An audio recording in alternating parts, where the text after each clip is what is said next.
말씀하셨을까요? 음소거 해주시고 비디오 활성화로 켜주세요.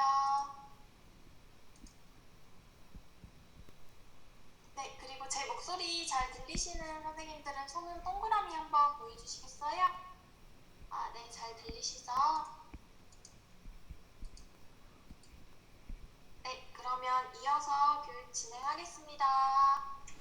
예, 여러분 반갑습니다. 식사 맛있게 하셨습니까? 예.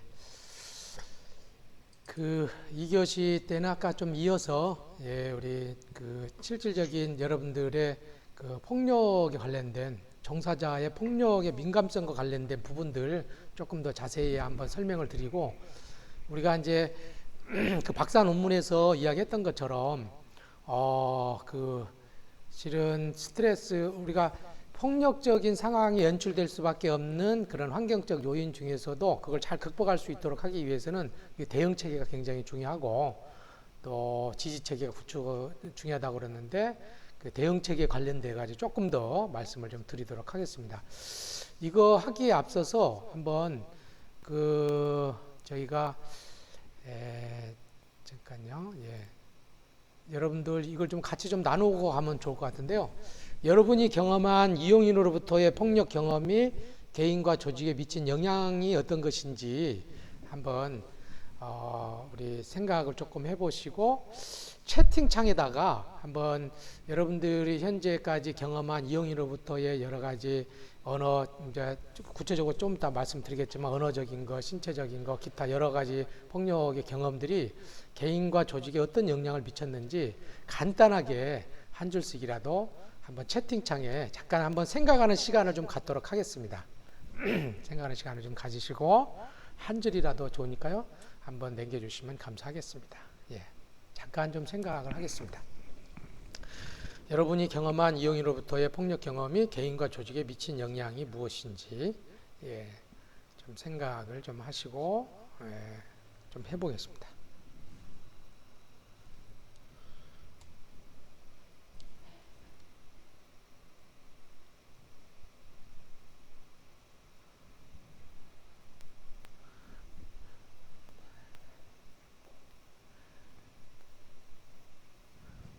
생각나시는 대로 하신 분들은 채팅창에 한번 올려주시면 감사하겠습니다.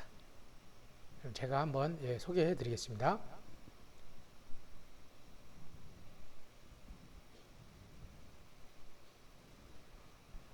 여러분이 경험한 이용인으로부터의 폭력 경험과 또 그것이 개인과 조직에 미치는 영향이 어떤 것인지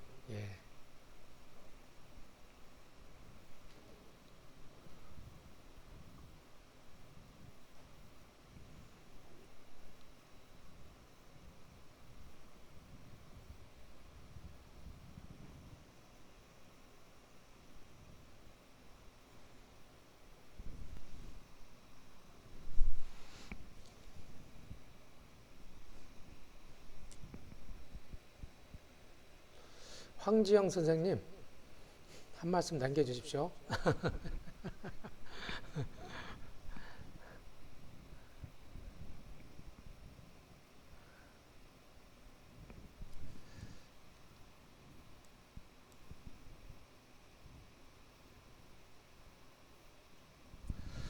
여러분이 경험한 이용인으로부터 폭력 경험이 개인과 조직에 미친 영향은 무엇인가? 간단하게라도 한 말씀 남겨주시면 감사하겠습니다. 두 분 올려주셨는데 지금 80분이니까 한 10분까지 좀 기다렸다가 한번 같이 나누고 시작하겠습니다.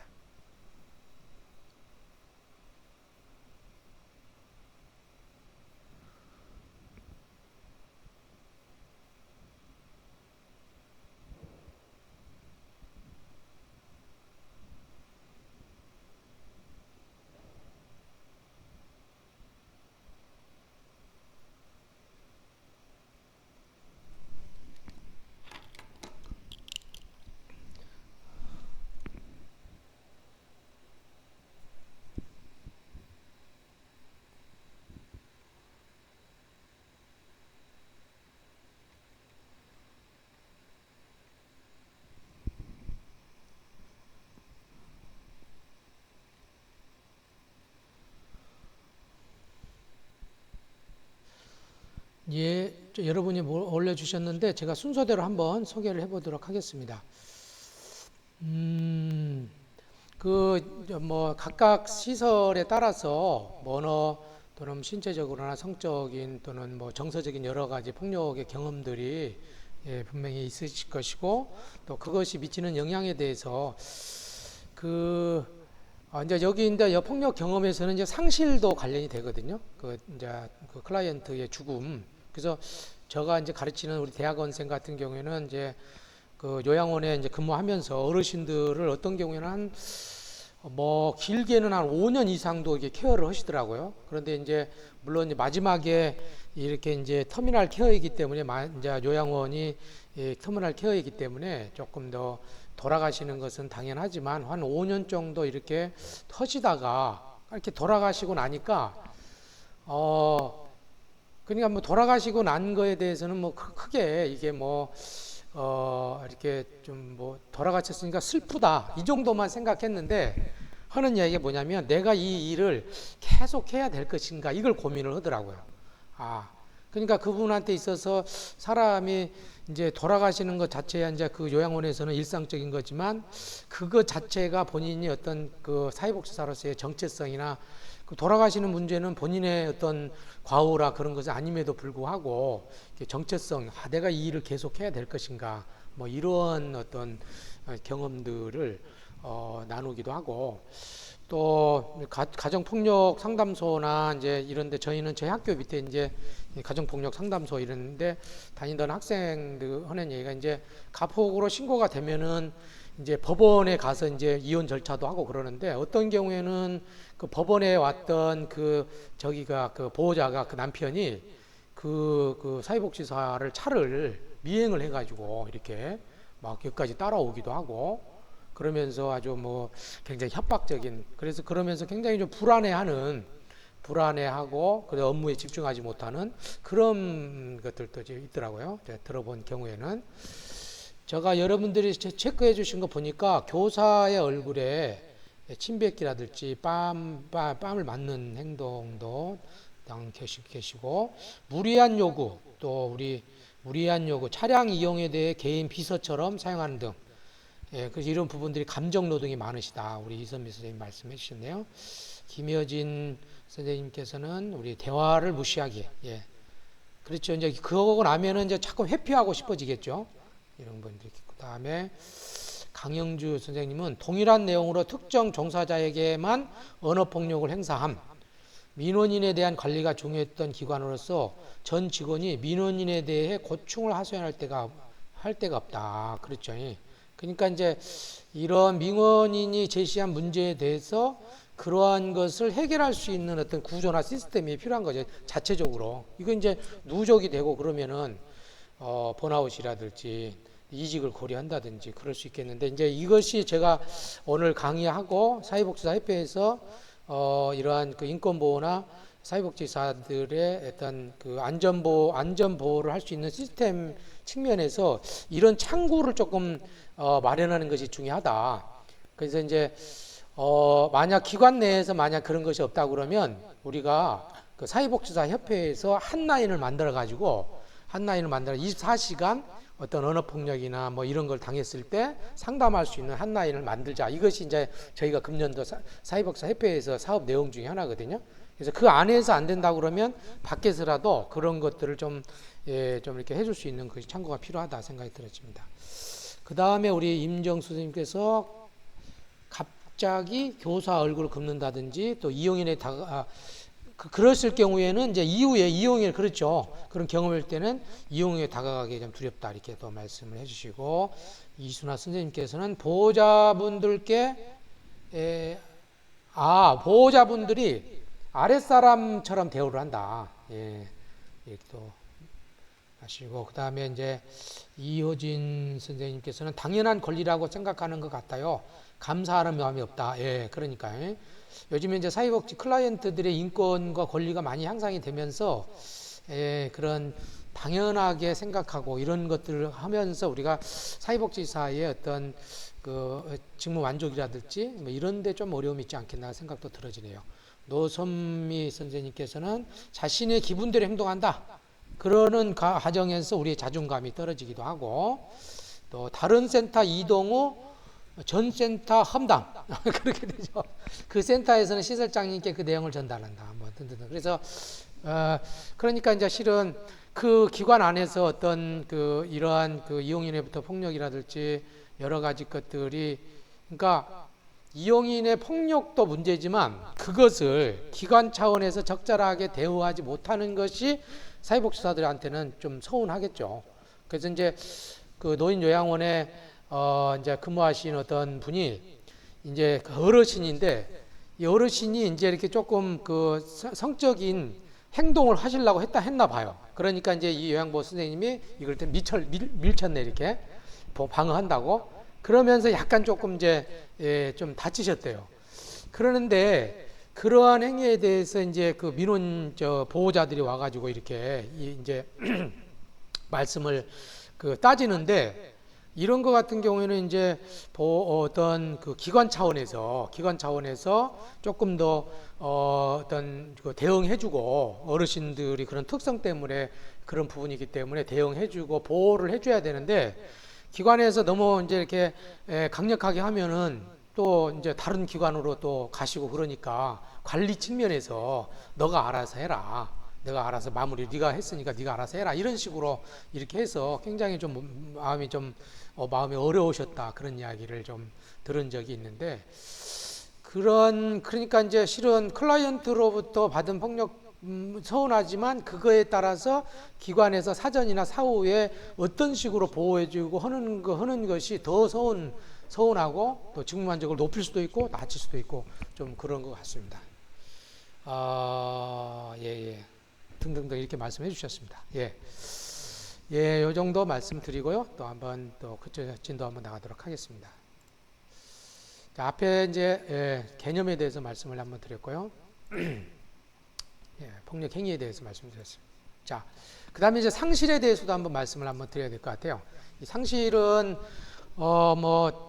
여하튼 정신건강증진센터라든지 그다음 노인 시설이라든지 또는 저도 이제 장애인 시설에서 오랫동안 제가 이제 그 운영위원을 했는데 오랫동안 같이 있었던 클라이언트의 죽음은 단순하게 그냥 사회복지사한테 다가오지는 않는 것 같아요. 그래서 운영위원회 때 가서 이번에 뭐 장애인분이 몇 분이 이렇게 돌아가셨다 그러면 굉장히 한 일주일 동안 굉장히 직원들이 상심이 크고 그런 측면들이 조금 있더라고요. 그래서 우리가 이용인들에 대한 죽음을 목격했을 때 이러한 그 목격한 거에 따라서도 기관에서 적절한 대응을 해줘야 된다.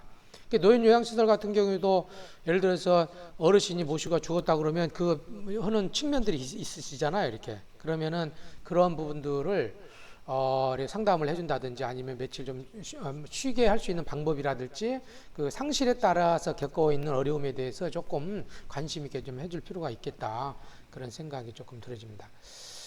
몇 분이 질문해 주셨는데 질문은 조금 있다가 제가 한번 취합해서 말씀을 한번 드리도록 하겠습니다. 자, 상실은 사회복지 종사자가 현장에서 업무 수행 과정 중에 죽음으로 인해 경험하는 이용 간의 단절이다. 그러니까 이제 종사자, 현장, 이용인은 아까 앞에서 말씀드렸던 내용과 같고요. 자, 그럼 이 목격한 죽음은 크게는 이제 자연사하고 자살이 있는데, 자연사는 아까 이제 노인 요양시설이나 아니면은 장애인 시설에서 오랫동안 질환으로 있다가 이렇게 이제 죽게 되는 실제 죽음에 이르는 과정인데, 상실의 시점은 예측할 수 있으나 긴 시간 동안 심적 부담과 고통을 겪게 되는 그런 측면이 있고, 자살 같은 경우는 요즘 이제 정신건강증진센터 또는 노인 요양시설 이렇게 청소년들 담당하는 사람들이 자살을 목격했을 때 심리적으로 굉장히 큰 충격이죠. 그래서 행위의 주체가 자신의 죽음을 초래할 의도로 스스로의 생명을 끊어 죽음을 이르게 하는 것이다. 그런데 상실의 시점을 예측하기 어렵고 사회복지사에게 심각한 외상을 입히게 되는데, 이거에 대해서도 적절하게 대응하지 못할 경우 우울증 등 2차 피해를 겪게 된다. 그래서 참 보통 이제 폭력이나 아동학대라든지 노인 보호 전문기관이라든지 이런 시설 또 내지는 노인 장애인 시설이나 노인 요양 시설에서의 겪는 폭력이나 내지는 어떤 죽음의 문제에 대해서 그냥 늘상 있는 문제이기 때문에 이거에 대해서 어떤 조금 더 적극적인 대처 이런 것들이 조금 부족하지 않는가. 정신건강증진센터에 근무했던 친구에게 작년에 한번 제가 이렇게 이제 식사를 하면서 요즘에 무슨 어떤 어려움이 있었냐 그렇게 물어보니까 자기가 관리하는 그 친구가 연락이 안 돼가지고 몰담을 해가지고 가서 봤는데 자살을 해 있었다는 거죠. 그러면서 이제 그 친구에 관련해가지고 이제 장례도 치러주고 그러는데 그러면 지금 너 기분이 어떠냐 그랬더니 괜찮다는 거야. 근데 제가 괜찮은 건 아니거든요, 그게. 근데 이제 얼굴이 굉장히 그러면은 거기 같은 경우에는 이제 슈퍼비전도 받고 그러는데 괜찮지 않은데 이것이 늘상 있는 일이라고 생각하고 괜찮다고 스스로 이렇게 생각을 하는 것이 조금 더 기관 측면에서 그런 부분들을 적극적으로 죽음을 목격한 사회복지사들에게 적극적인 어떤 상담이라든지 처치가 좀 필요한데 그런 프로그램들이 없고, 그 다음에 이제 왜 그러냐면 이제 해야 될 업무도 이렇게 많고 그러기 때문에. 근데 이제 앞으로는 현실은 좀 어렵더라도 적극적인 그런 부분들이 좀 필요하지 않는가 그런 생각이 좀 들어집니다. 자, 그 다음에 이제 이것이 제가 이제 여러분들에게 그 강의를 드리는 데서 가장 핵심적인 조금 종사자가 그 폭력을 예방하고 해결할 수 있는 전체적인 그림입니다, 이게. 그래서 개인적 차원과 조직적 차원, 대외적인 차원에서 어떤 식으로 대처를 해야 되는지 한번 보도록 그렇게 하겠습니다. 먼저 개인적 차원에서 이제 예방, 대응, 사후 관리, 이렇게. 그러니까 이제 우리가 아까 그 사회복지사가 여러 가지 그 겪는 어려움 중에서 예상후 스트레스를 덜 겪는 것들이 이 예방과 그 다음에 이제 대응이었거든요. 이 대응과 사후 관리. 그래서 이것을 보고 우리 기관에서 좀 부족한 부분들은 우리가 조금 더 개선해 가려고 서로 노력을 해야 된다, 이게. 자, 먼저 개인적 차원에 보면은요, 예방적 차원에서는 이기 상황 및 민감성을 증진하고 이기 대응 교육을 하고 훈련을 참여하고 업무 스트레스를 해소할 노력을 해줘야 된다. 그러니까 지금 여러분 오늘 참여하신 우리 선생님들 입장에서 이기 상황이 어떤 것이고, 그 다음에 폭력이라는 아까 여러 가지 언어, 정서, 신체, 성, 또 뭐 등등등등들이 폭력이라는 거, 그것이 클라이언트가 지나가면서 한다든지 그랬다 손치더라도 그것이 폭력이라는 것을 민감성을 가져야 된다는 거예요. 민감성을 가져야 된다.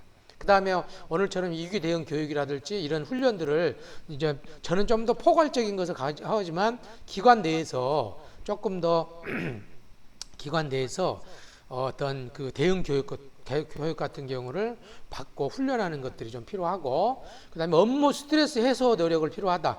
스트레스 지수가 굉장히 높아지면 그 전에 그냥 이렇게 가볍게 지나갔던 것들도 굉장히 좀 어렵게 민감하게 지나가기 때문에 스트레스 관리도 굉장히 중요한 측면이다.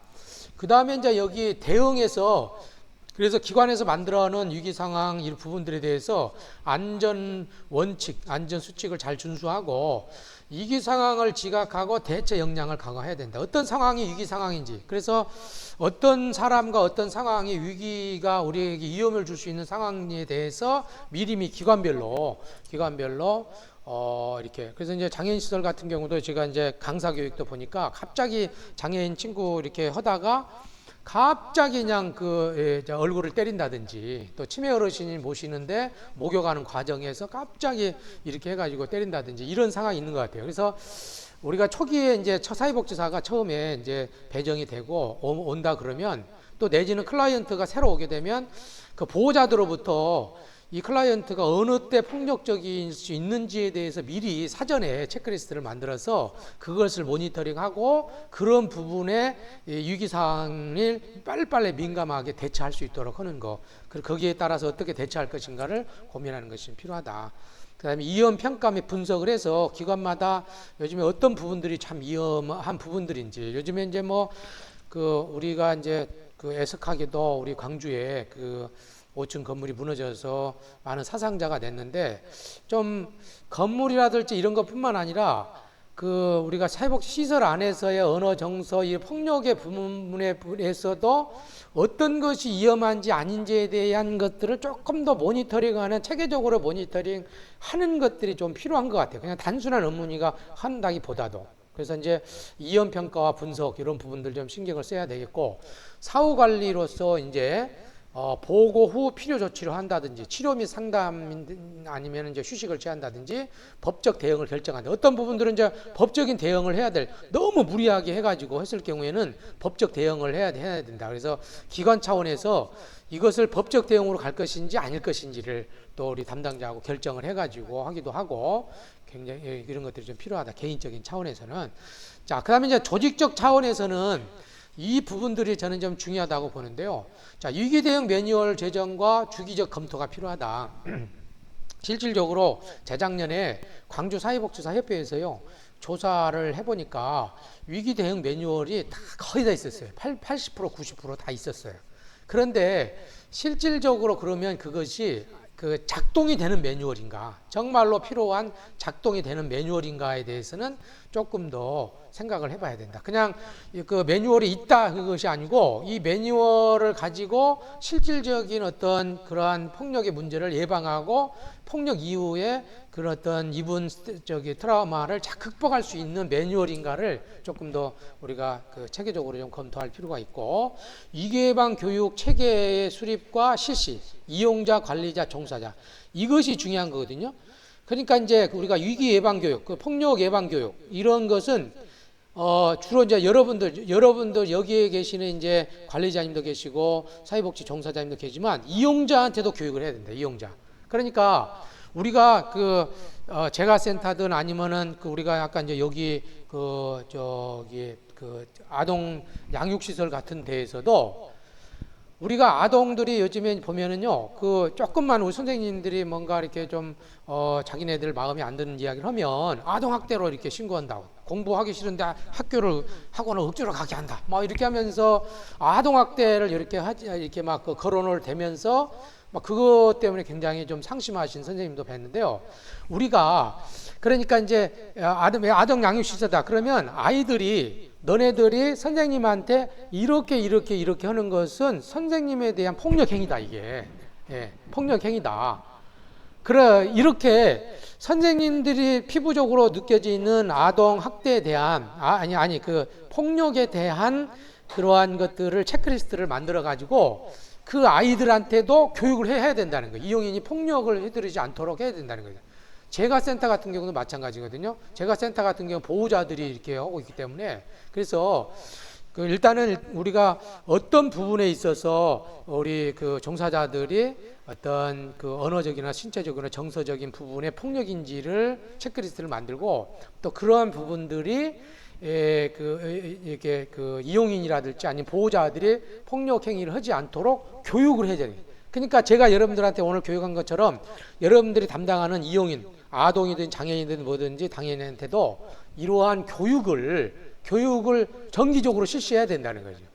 이것이 저는 좀 중요한 것 같아요. 그래서 이러한 위기 대응 매뉴얼이나 어떤 폭력 예방 교육이라는 것은 실은 관리자나 종사자뿐만 아니라 이게 이제 이용인한테도 이 교육이 꼭 필요하다는 거 말씀드리고 싶고요. 그 다음에 이제 위기 대응팀 및 위원회를 운영할 필요가 있다. 여기에서 이제 전국적인 폭력 및 상실 경험의 대응 전략에서 핵심적으로 이야기하고 있는 내용이 뭐냐면요. 개인적으로 대응하지 말아라. 개인적으로 대응하지 말고 위기 대응 팀을 구성하고 이원회 중심에서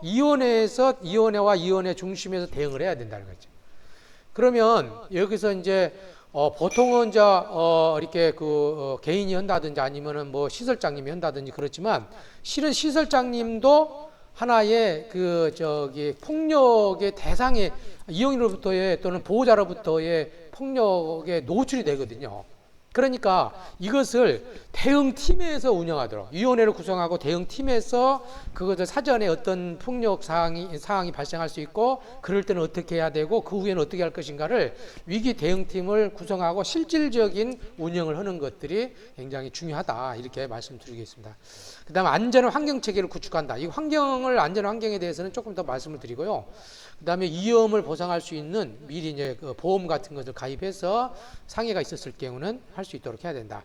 대응 전략으로는 개별 또는 부서 위기 대응 원칙 준수를 잘 감독해서 원칙대로 잘 하는지 모니터링하고 위기 상황 시 절차에 따른 조직 차원의 대응이 필요하다. 그러니까 위기 상황에서 조직 차원에서 어떤 식으로 할 것인지 조직 절차에 따라 잘하고 있는지 봐야 되겠고 필요시 지구대 협조 및 사법 조치를 한다든지 피해 종사자의 안전 상태를 확인하고 사후 관리를 빨리 대처를 해주는 것이 필요하다.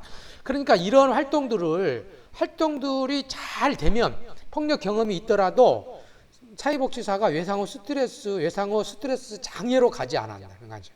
그런데 이것을 그냥 이게 조치를 하지 않는다 그러면 이게 외상후 스트레스 장애로 갈 가능성이 크다는 것을 저희가 조금 염두에 두면 좋을 것 같습니다.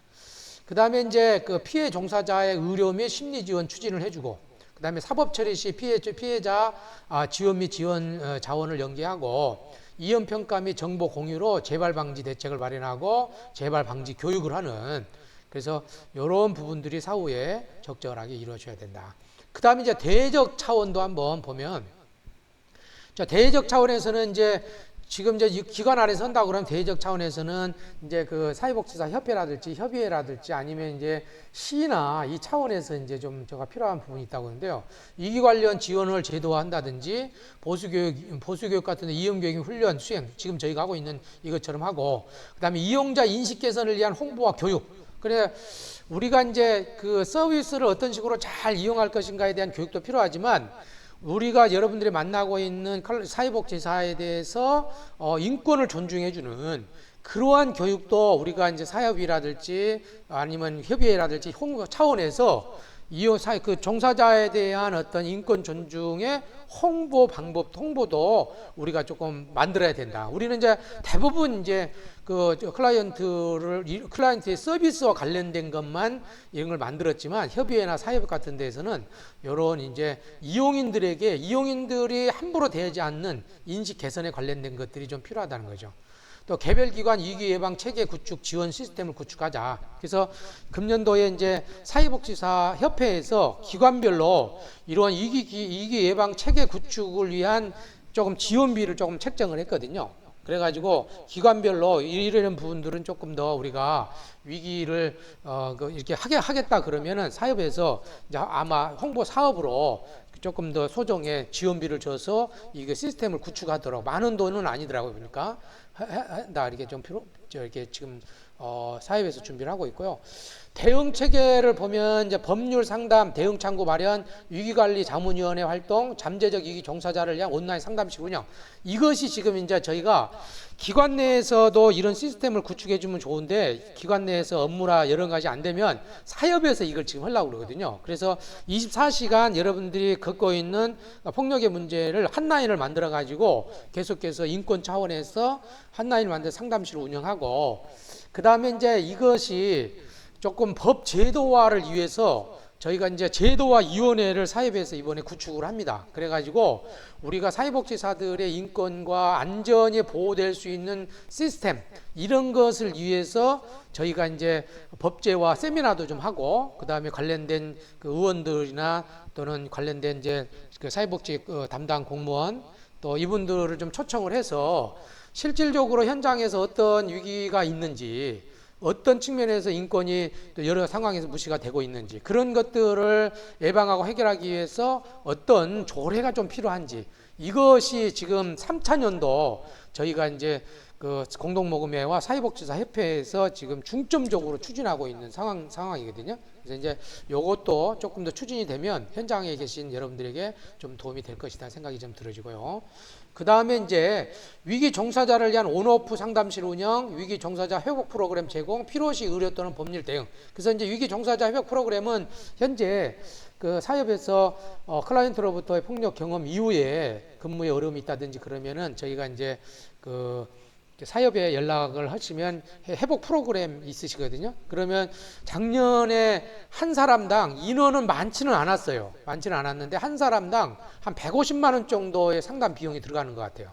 그래서 이제 개별 상담도 하고 집단적 상담도 해서 계속해서 이렇게 하는데 금년도까지 3차년도까지 이렇게 이제 하고 3차년도가 끝나면은 그것이 조금 계속 이어질 수 있는 방법에 대해서는 사협하고 아마 사협에서 조금 더 연구해서 심리적인 어떤 지원을 그 기관 내하고 기관 외부에서 좀 할 수 있도록 좀 마련을 하려고 하는 것들이 지금 사협과 또 사협의 입장입니다. 자, 요거 요 정도 이게 이제 전체의 큰 틀입니다. 이렇게. 그래서 이제 개인 차원도 필요한데 조직적 차원에서도 이렇게 하고 그다음에 대외적 차원에서 될 때에 우리 종사자의 또 사회복지사의 인권과 또 안전한 환경과 근무 속에서 질 좋은 서비스를 제공할 수 있을 것이다 생각을 하고 이런 큰 틀 안에서 우리 기관에서는 좀 부족한 부분이 어떤 것인지 좀 체크해서 조금 더 개선해 나가는 것들이 좀 필요하다 생각이 들어집니다. 자, 여기 그 종사자의 위기 예방에 관련해서 서울시 사회복지사협회에서 그 다음에 한국산업안전공단에서 참조해가지고 기관별로 10가지 이것을 좀 마련했으면 좋겠다 하는 사항이 있거든요. 10가지요. 앞에도 많이 있었는데 10가지 정도는 마련했으면 좋겠다고 하는 내용들이 있는데 요걸 한번 보시면요. 종사자의 안전 및 인권 보호를 위한 기관 내 규정 지침을 마련한다. 이것들은 뭐 많이 다들 하고 계신 것 같기도 하고요. 기관 내 고충 처리를 위한 건의 제도를 위원회, 위기 대응 TF팀, 윤리위원회, 고충 처리, 노사협회 등을 설치하는 등 조직의 대응적, 그래서 조직적 차원에서 가는 것이 굉장히 중요하다. 요거. 위기 피해 종사자를 보호할 수 있는 조직 문화를 조성하고 종사자에게 불이익을 주거나 이용자에게 무조건적 사과를 요구하지 않는다. 저는 이거 하면서 참 이 말이 굉장히 저는 마음이 와닿더라고요. 그래서 이제 기관의 운영상 관리하고 또 관리하고 계시는 원장님이나 센터장님, 국장님들은 사회복지사 이게 이제 인권 이런 문제에 있어서 무조건적으로 이행인에게 사과를 요구한다든지 그래서는 안 된다. 이제는 정말로 종사자, 또 사회복지사들의 인권과 또는 안전이 보호되지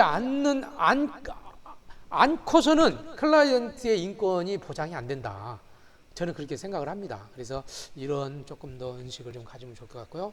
또 이용자에 의해 종사자에게 위기를 발생될 경우 이용자를 통제할 수 있음을 게시물을 통해 알린다. 그래서 이제 시설이나 기관에서 욕설을 쓴다든지 했을 경우에는 이러이러한 조치를 취합니다 하고, 사회복지사를 종사자를 보호할 수 있는 그런 어떤 게시물이나 이런 것들이 좀 필요하다. 또 기관 위기 대응 매뉴얼을 제작하고 적용한다. 종사자에 대한 위기 대응 교육을 정기적으로 실시한다. 저건 이제 여기뿐만 아니라 저건 이제 보수 교육 차원이지만 기관 차원에서도 이걸 만들어 가지고 이게 좀 정기적으로 교육하는 것이 필요하고, 기관의 위기 발생 현황 등을 파악하고 사전에 예방한다. 예, 이것이 좀 필요한 것 같아요. 그래서 우리가 시설에서 나는 보호자로부터 이제 예를 들어서 이제 뭐 다문화센터나 건강가정지원센터 같은 경우에는 보호자들이 이제 욕을 많이 하잖아요. 그런데 내가 욕을 한 달에 보호자들이 몇 건 욕을 했다 이런 거 통계 없으시죠? 근데 이제 이런 것들 민감성을 키우기 위해서는 이런 것이 좀 필요한 것 같아요.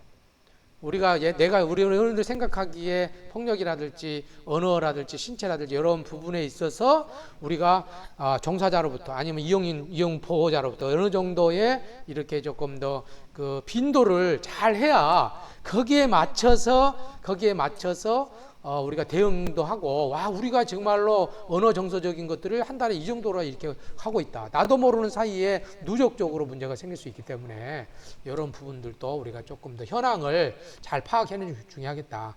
위기 발생 시 종사자가 대처할 수 있는 권한, 예를 들어서 업무 일시 중단권이라든지 대피권, 자기보호권을 부여한다.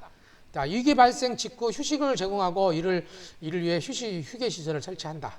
예, 위기 피해 종사자를 위한 외부 전문가, 병원 상담, 사법 및 법률기관 등을 연계하고 지원 예산을 책정한다. 이것이 기본적으로 이것이 지금 서울시라든지 사회복지사협회, 그 다음에 이것이 이제 한국산업안전공단의 내용을 지침으로 해서 서울시 사회복지사협회에서 만든 거거든요. 근데 이것이 이런 기본적으로 이런 부분들에 대해서는 좀 체크하고 기관에서 이렇게 조금 더 마련을 해 보려고 노력하는 것이 좀 필요하다 이렇게 생각합니다. 자, 그 다음에 이제 아까 안전한 환경에 대해서도 좀 말씀을 좀 드릴까 합니다. 우리가 안전한 환경, 우리가 이제 뭐라고 할까요? 그 제도라든지 아니면은 뭐 대응 훈련이라는 것도 필요한데, 구조 자체가, 시설이라는 구조 자체가 안전하게 할 수 있는 환경이 돼야 돼요. 제가 이제 노인보호 전문기관에 우리 센터장님하고 한번 이제 식사 시간이 있어서 한번 이야기를 좀 해봤는데요. 거기 같은 경우도 점심시간에 시설 어르신이 이렇게 그 다른 어르신들을 폭력 행위를 해가지고 사망 사건이 좀 생겼는데, 그 기관에서 기본적으로 해야 될 여러 가지 안전장치라든지 이런 것들을 제대로 잘 안 돼가지고, 예를 들어서 그 시설이라든지 아니면은 그 사회복지 기관에 프로그램을 할 때 그 프로그램 실 안에서 잠금 장치가 되면 안 되거든요. 그래서 위기 시에는 언제라도 들어가고 딱 해야 되는데, 그 안에서 잠금 장치가 딱 돼버리니까 그 안에서 폭력 행위가 일어날 때 빨리 적응을 못하지 않았나 그런 생각이 좀 들었어요. 그래서 우리가 폭력이 일어나지 않을 수 있는, 또 안전하게 할 수 있는 그러한 어떤 환경, 예를 들어서 CCTV 이런 것들도 굉장히 중요하거든요. 예를 들어서 이제 막 폭력을 해요. 그러면 여기 CCTV 다 녹화가 됩니다. 이렇게 하잖아요. 그러면 막 말을 중단하거든요. 그러니까 안전을 예방할 수 있는 여러 가지 구조적으로 시설 이런 것들 한번 좋을 것 같아요. 그래서 이제 시설 장비, 비상벨, 경보벨 설치하는 거, 그다음 CCTV 설치하는 거, 호신 장비, 가스총, 전기 충격기 이런 거 좀 갖춰야 될 필요가 있더라고요. 제가 그 아동폭력 상담소 같은 경우도 제가 가서 이제 이런 거 갖추고 있냐 그랬더니 있긴 하는데 잘 안 쓴다는 거예요. 그래서 아니 조금 정말 나는 좀 이것을 잘 늘 안치하고 좀 이걸 좀 사회복지사를 보호를 해야 되지 않겠냐 이게 말씀을 드렸더니 또 센터장 입장에서는 이것도 잘못 썼다가 자기가 몇 년 전에 호되게 혼났대요.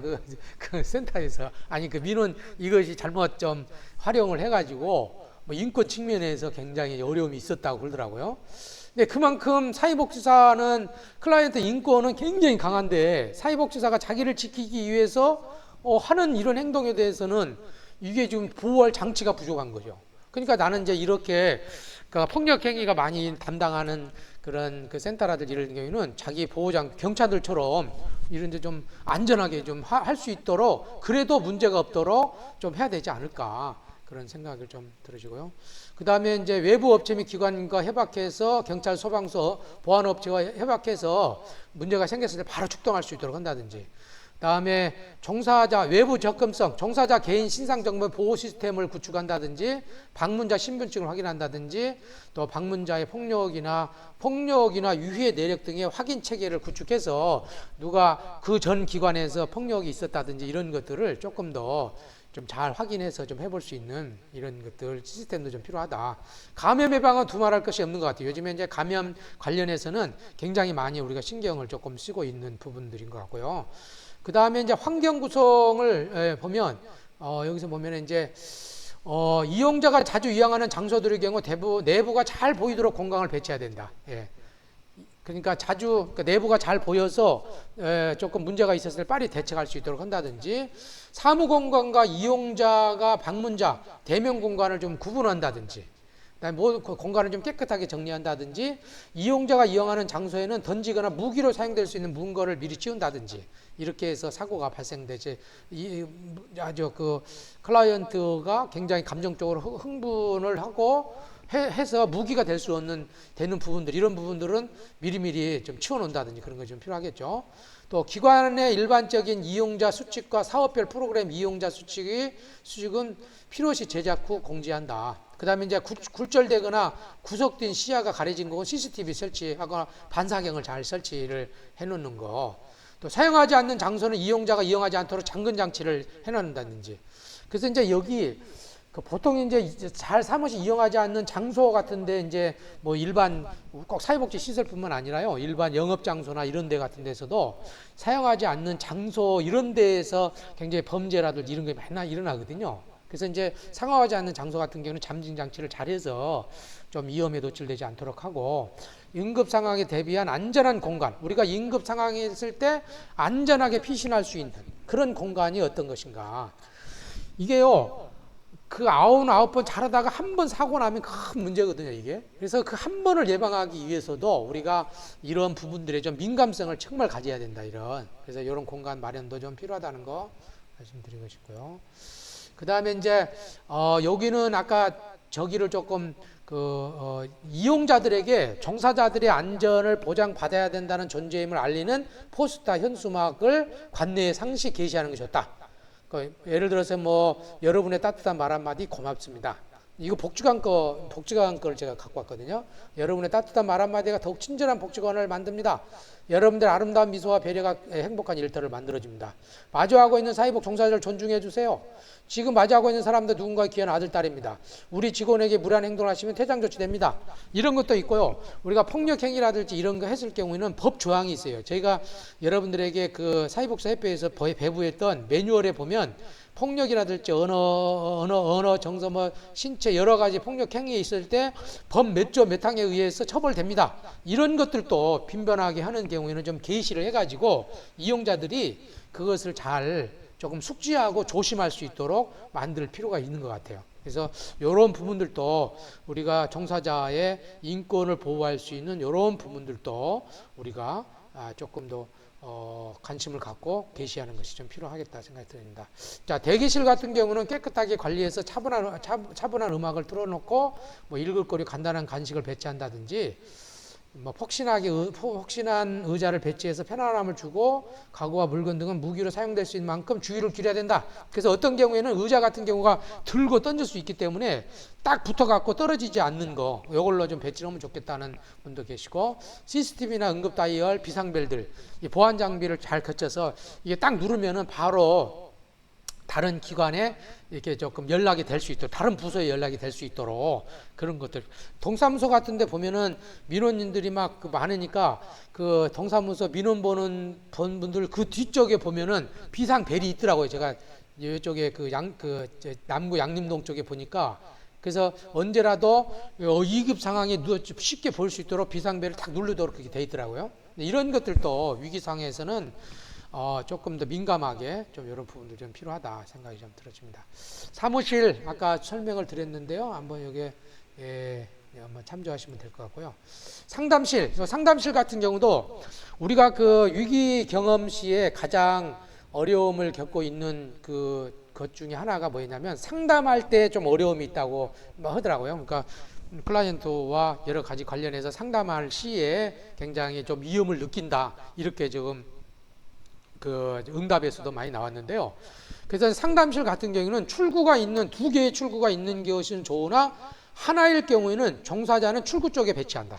애가 이제 갑자기 이제 우리가 가장 위험한 상황도, 예를 들어서 이제 그 폭력적인 이제 갑자기 잘하다가도 갑자기 폭력 행사가 일어날 수 있잖아요. 그랬을 경우에는 출구가 2개 있을 경우에는 빨리 빠져나가지만, 그러지 하나일 경우에는 출구 쪽에 여러분들이 앉고 저 안쪽에 이렇게 될 수 있도록, 저는 이제 개인적으로 그 학교에 있는 대학교 내 학생들이 좀 폭력 상황이 일어나면 이렇게 조정을 하거든요. 둘 사이에 조정해서 서로 윤리할 수 있도록 찾도록 하는데, 어떤 친구 같은 경우에는 굉장히 감정 조절이 안 되는 경우가 있어요. 그럴 경우에는 미리 조금 더 위기 상황에 도와줄 수 있는 친구들을 배치를 하고, 그 다음에 빨리 그 피해 본 친구가 조금 더 밖으로 나갈 수 있도록 안쪽에다가 이제 저쪽에 그 문 가까이 이렇게 앉히거든요. 이렇게. 그래서 위기 상황에 빨리 대처하도록. 그래서 이런 것도 필요한데, 상담을 할 때 위기 어떤 그 상황이 예상될 경우에는 이런 것들도 꼼꼼하게 조금 할 필요가 있겠다 생각이 들고, 상담실은 안전을 주는 색으로 도배를 하고 조명도 따뜻한 색으로 하고, 위기 발생 시 외부와 소통이 가능하도록 비상벨 등 장비를 잘 갖춰가지고 하는 것들도 필요하겠습니다. 자, 프로그램실 같은 경우에는 투명창이나 투명 유리문 등을 설치해서 내부 공간이 보이도록 개방적 구조를 한다. 지금 이제 뭐 그러지 못할 환경에 있는 것도 있겠지만, 프로그램실 같은 경우에는 외부에서 그걸 잘 볼 수 있도록 이렇게 개방적 구조를 만들고, 아까 말씀드렸던 것처럼 출입문 안쪽에 잠금 장치가 없도록 하여 위기사항 발생 시 신속하게 진입하도록 해야 된다. 이런 것들. 화재 위험에 대비해 커튼 등 방염 처리된 것을 사용해서 가연성 소재의 물건을 유의하고, 또 프로그램에 사용할 수 있는 물건 중 날카롭거나 무기가 될 수 있는 도구들은 안전한 공간에 보관해서 통제가 될 수 있도록 만들어주는 것이 필요하겠습니다. 그 다음에 이제 방문 나가기 전에 이제 조금 이런 것들은 폭력 있는 대상자가 누가 있는지, 그 다음에 누가 나간 사람들이 혹시 폭력 전과가 있는 것인지, 감염 예방을 있는 것인지, 그 방문한 사람들의 활동이 그 장애 정도가 어느 정도인가, 그 다음에 혹시 거주하는 지역이 아주 고시원이나 쪽방이나들지 아주 취약한 지역인지, 어떤 상황인지, 또 내지는 그 가족 구성원이 누구인지, 반려동물이 또 누가 있는지, 그 다음에 이제 내가 타고 있는 차량들이 잘 되고 있는지 등등등, 방문 사업하신 분들은 이런 것들을 잘 체크해서 위험 상황에서 빨리 대처할 수 있도록 만들어주는 것이 필요하다. 자, 45분 됐네요. 이렇게 요까지 1교시는 요 정도 하고요. 이제 2교시 하고요. 아까 우리 선생님께서, 방금인 선생님께서 질문하신 것은 3교시 시작하면서 한번 다루도록 하겠습니다.